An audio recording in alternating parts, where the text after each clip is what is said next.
Good morning students. आज हम पढ़ेंगे पॉपुलेशन डिस्पर्जन के बारे में और पॉपुलेशन डिस्ट्रीब्यूशन के बारे में। तो पॉपुलेशन डिस्पर्जन क्या होता है? पॉपुलेशन डिस्पर्जन हम क्या कहते हैं कि हम इसको डिफ़ाइन करते हैं कि प्लेसमेंट कैसे करते हैं हम इंडिविजुअल की।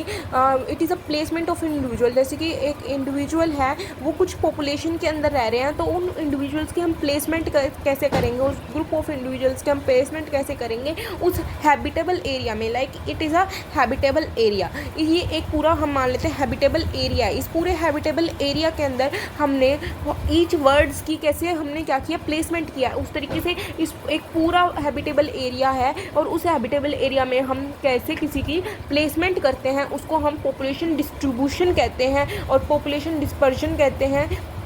ये इसमें डिस्पर्जन में हम distribution as well as dispersal दोनों इंक्लूड करते हैं। और अगर हम प्लेसमेंट हम देखें डिस्पर्जन की और डिस्ट्रीब्यूशन की, जो पैटर्न ऑफ डिस्ट्रीब्यूशन है इंडिविजुअल का over space and over time, हम देखते हैं कि इस स्पेस में कैसे ये डिस्ट्रीब्यूटेड है और किस टाइम पर ये किस तरीके से डिस्ट्रीब्यूटेड है, वो हम ये देखेंगे इस पॉपुलेशन डिस्पर्जन में। अगर वो हम ओवर अ जियोग्राफिकल एरिया देख रहे हैं कि हमारी distribution of the population, how is the distribution of the population is occur over a geographical area. इस जियोग्राफिकल एरिया में डिस्ट्रीब्यूशन कैसी है हमारी इंडिविजुअल्स की ओवर दिस जियोग्राफिकल एरिया, तो हम कहेंगे ये क्या, इसको हम कहेंगे स्पेक्ट्रल डिस्ट्रीब्यूशन। अगर हम देखेंगे the distribution of the individual at a particular time, ठीक है, ओवर अ पर्टिकुलर टाइम की इस पर्टिकुलर टाइम पर इसकी डिस्ट्रीब्यूशन कैसी है इस एरिया के अंदर, तो हम क्या कहेंगे उसको टेम्पोरल डिस्ट्रीब्यूशन। देन उसको हम कहेंगे टेम्पोरल डिस्ट्रीब्यूशन। जैसे कि हमने इसमें पढ़ा कि pattern of distribution over a time हम कैसे पढ़ेंगे, इट इसको कहेंगे हम टेम्पोरल डिस्ट्रीब्यूशन। अब टेम्पोरल डिस्ट्रीब्यूशन में हम यहाँ पे कहेंगे कि लाइक हमारी माइग्रेटरी बर्ड्स होती है, माइग्रेटरी फिशेस होती है, कि वो डिफरेंट टाइम पर डिफरेंट प्लेसेस में प्रेजेंट होती है, वो अपने आप को डिस्ट्रीब्यूट कर लेती है। Then it is called temporal distribution. And then हम पढ़ रहे हैं अब spectral distribution. Over a geographical area हमारी डिस्ट्रीब्यूशन पैटर्न कैसा होगा, the distribution of the individual over geographical area, उसको हम स्पेक्ट्रल डिस्ट्रीब्यूशन कहेंगे। अब ये 3 टाइप्स का होता है, क्लम्प्ड डिस्ट्रीब्यूशन, ठीक है, और रेगुलर और यूनिफॉर्म डिस्ट्रीब्यूशन। इसमें इसको हम एग्रीगेटेड डिस्ट्रीब्यूशन भी कहते हैं। एग्रीगेटेड या क्लम्प्ड डिस्ट्रीब्यूशन, इसको हम कहेंगे यूनिफॉर्म डिस्ट्रीब्यूशन या रेगुलर डिस्ट्रीब्यूशन, और इसको हम कहेंगे third one is the random distribution.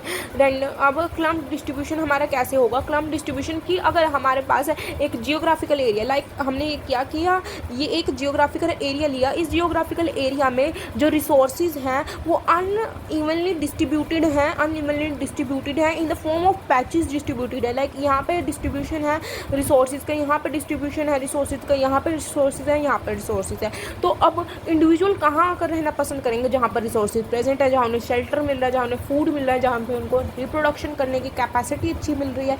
तो इंडिविजुअल जो हैं वो लीव करेंगे आकर in the area where the resources are present. So यहाँ पर क्या होंगे, पैच डिस्ट्रीब्यूशन होगी और क्लम्प में डिस्ट्रीब्यूशन होगी due to the fulfilment of the requirement which is present at that particular place. Resources are unevenly distributed. ये are commonly seen in nature. Like हम ह्यूमन पॉपुलेशंस में देखते हैं कि हमारे क्या हो रहा है, पैचेस में डिस्ट्रीब्यूशन हो रखा है कि यहाँ पर जहाँ पर एक पर्टिकुलर एरिया के अंदर क्या मिलेगा, रिसोर्सेज ज़्यादा मिलेंगे। लाइक आर्टिक रीजन्स में रिसोर्सेज नहीं मिलते इतने, इंडिया में हम रह रहे हैं रिसोर्सेज बहुत अच्छा मिलता है, तो इंडिया में डिस्ट्रीब्यूशन ज़्यादा है। आर्टिक रीजन में डिस्ट्रीब्यूशन इतना नहीं है रिसोर्सेज का, तो वहाँ पे जो लाइफ है वो भी बहुत कम होती है।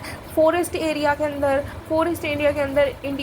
जैसे हम रह नहीं सकते जाके, माउंटेन एरियाज़ के अंदर हम रह नहीं सकते जाकर, क्योंकि वहाँ पर रिसोर्सेज का डिस्ट्रीब्यूशन इतना अच्छी तरीके से नहीं है। वहाँ पे लाइट, ठीक है, शेल्टर हमें इतनी आसानी से मिल नहीं सकते। सो यहाँ पे क्लम्प्स में डिस्ट्रीब्यूशन होती है where the resources are present and they are commonly seen in the nature and they are जो इंडिविजुअल हैं वो कहाँ पर मिलेंगे, जहाँ पर रिसोर्सेज प्रेजेंट होंगे तो fulfil the requirement of the resources and इसमें पॉजिटिव टाइप की इंटरेक्शन होगी, म्यूचुअलिज्म और सिम्बायोसिस होगी, क्योंकि ये दोनों एक साथ रह रहे हैं यहाँ पर क्लम्स में, तो यहाँ पे इनको म्यूचुअलिज्म शो करना पड़ेगा। अब जब अनइवनली डिस्ट्रीब्यूटेड होती है रिसोर्सेज की, अनइवनली डिस्ट्रीब्यूटेड यहाँ पे अनइवनली डिस्ट्रीब्यूटेड हो रही थी, यहाँ पे जब इवनली डिस्ट्रीब्यूटेड होता है रिसोर्सेज का तो हमारी क्या होते हैं, तो हमारी रेगुलर और यूनिफॉर्म डिस्ट्रीब्यूशन होती है। तो यहाँ पर नेगेटिव इंटरेक्शन हम पढ़ेंगे और हमारी कंपटीशन पैरासिटिज्म पढ़ेंगे।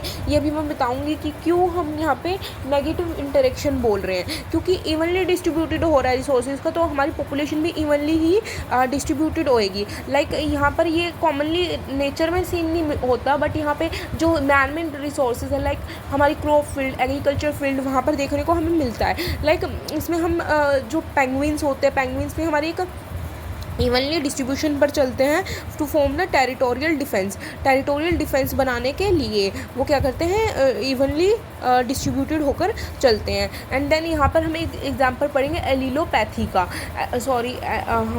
एलिलोपैथी का हम एग्जांपल पढ़ते हैं। एलिलोपैथी में हम क्या करते हैं, एलिलोपैथी में हम स्टडी करते हैं कि हमारे पास कोई भी प्लांट है, वो प्लांट जो होएगा उसकी जो रूट्स होएंगी वो कुछ टॉक्सिक सब्सटेंस रिलीज़ करेंगे। अब वो टॉक्सिक सब्सटेंस जब रिलीज़ करेंगी तो हमारे जो नियर बाय प्लांट्स हैं वो उसके आसपास उग नहीं पाएंगे, ठीक है, तो वो उसके आसपास वो जो है फुल पोटेंशियल से उग नहीं पाएंगे, तो कुछ स्पेस पर जाके उगेंगे, तो वो इवनली डिस्ट्रीब्यूटेड हो जाएंगे अपने आप से। एग्जाम्पल ब्लैक वॉलनट जो होता है उसकी रूट से जुगलियन नाम का एक सब्सटेंस निकलता है। जुगलियन जो होता है वो एक टॉक्सिक सब्सटेंस होता है जो कि नियर बाय जो टोमेटो पोटैटो के प्लांट्स हैं उनको अपने आसपास उगने नहीं देता। एंड अलीलोटैक्सिस के पैथी होता है ये, और जो ऑटोटॉक्सिसिटी होता है, ऑटोटॉक्सिसिटी क्या होता है कि वो अपने ही जो प्लांट है, अपनी स्पीशीज़ का प्लांट है उसको ही अपने पास नहीं उगने दे रहा। When the inhibition is towards the same species then it is called autotoxicity. Like alpha ये ऑटोटॉक्सिसिटी शो करता है। Third one is the random distribution. Random distribution में क्या होता है कि हमारी रैंडमली डिस्ट्रीब्यूटेड हो रहा है रिसोर्सेज का, तो हमारी पॉपुलेशन भी रैंडमली प्रेजेंट होगी। यहाँ पर न्यूट्रल जो है इंटरेक्शन होगा, जीरो इंटरेक्शन होगा, कोई भी इंटरेक्शन ही नहीं होगा, और ये रेयरली नेचर में हमें सीन होता है रैंडमली डिस्ट्रीब्यूशन। लाइक हम क्या करते हैं, सीड को रैंडमली हम ऐसे करके करके डिस्ट्रीब्यूट कर रहे हैं एक फील्ड के अंदर, तो उस फील्ड के अंदर रैंडमली डिस्ट्रीब्यूटेड हो रहा है सीड्स का। हम फॉरेस्ट में रैंडमली डिस्ट्रीब्यूट कर रहे हैं सीड्स का, तो हमारे यहाँ पे रैंडम डिस्ट्रीब्यूशन आता है, तो रिसोर्स जो होता है अनइवनली डिस्ट्रीब्यूटेड होता है यहाँ पे। थर्ड वन हमारे पास हमने पढ़ लिया था टेम्पोरल और स्पैटल डिस्ट्रीब्यूशन हमने पढ़ लिया कि रैंडम स्पैटल डिस्ट्रीब्यूशन क्या होता है कि हमारे डिस्ट्रीब्यूशन हो रहा है हमारे इंडिविजुअल्स का ओवर जियोग्राफिकल स्पेस। अगर हमारे डिस्ट्रीब्यूशन हो रहा है स्पीशीज़ का ओवर या फिर इंडिविजुअल्स का ओवर टाइम। एंड इसमें एग्जांपल हम पढ़ेंगे लाइक माइग्रेशंस होती हैं, हमारी सीजनल माइग्रेशंस होती हैं, ठीक है, मूवमेंट होती है, सीजनल मूवमेंट होते हैं, सर्केडियन मूवमेंट्स होती हैं। और फिर हमारे पास हमने डिफाइन इसकी क्या पढ़ी थी, it is defined as a placement, कैसे हम कर रहे हैं एक हैबिटेबल एरिया में दैट दे ऑक्यूपाई, हम उसकी प्लेसमेंट कैसे कर रहे हैं इंडिविजुअल्स की, तो हमने उसको पॉपुलेशन डिस्पर्जन कह दिया था।